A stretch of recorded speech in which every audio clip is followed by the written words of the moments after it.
Look closely at your hand, the screen you're holding, the chair you're sitting on. They feel solid, but that solidity is a very convincing trick. Beneath the surface of everything you touch is a chaotic, microscopic void.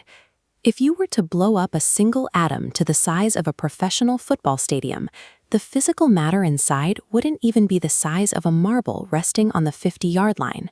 The rest of that stadium is pure, terrifyingly empty space.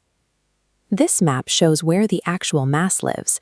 To find it, you have to look dead center at the nucleus.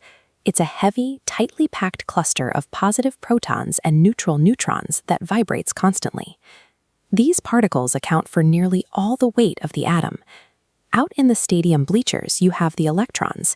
They carry a negative charge and orbit the nucleus at blinding speeds, but they are so exceptionally light, nearly 1,800 times lighter than a single proton, that we don't even factor them into the atom's total mass.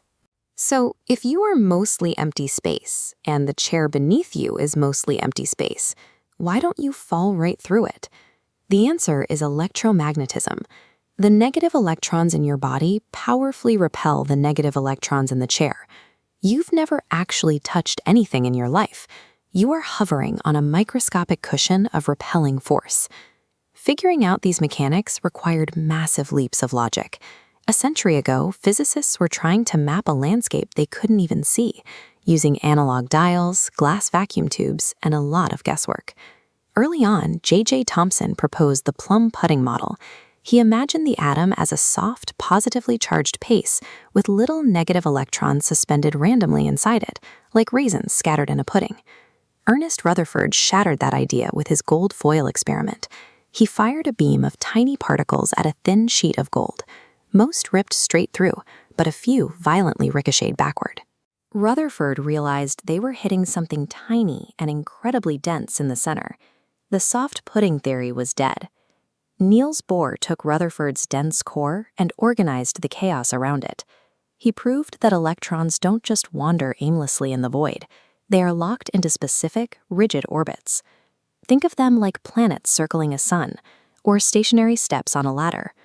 That exact architecture, a heavy center surrounded by strict, empty orbital rings, provides the precise geometric scaffolding required for separate atoms to connect and build larger structures. An isolated atom is inherently unstable.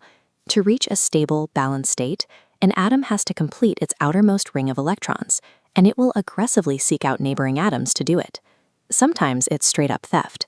In ionic bonding, a metal atom forcefully rips an electron away from a nonmetal. The thief becomes negatively charged. The victim becomes positively charged, and that opposing magnetic pole permanently locks them together. Covalent bonding, by contrast, is a partnership. Instead of stealing, two atoms overlap their outer rings and share a pair of electrons. This creates an immensely strong tether between them. Every biological structure in your body relies on these shared covalent bonds to exist. This constant exchange creates a systemic tug-of-war across the periodic table, known as oxidation and reduction. Oxidation is the loss of an electron, reduction is the gain, and the balance of power is always shifting. Every solid object in the universe is held together entirely by these invisible negotiations. Without the constant trading and sharing of these weightless outer particles, physical reality would immediately disintegrate into a loose cloud of dust. When you scale these interactions up, they dictate the physical limits of our entire world. The massive steel and concrete beams holding up a skyscraper only possess their incredible physical strength because of the specific way their metallic atoms share electrons in the dark. You can observe these hidden interactions and how different materials mix. Stir salt into water, and it dissolves completely into a transparent true solution.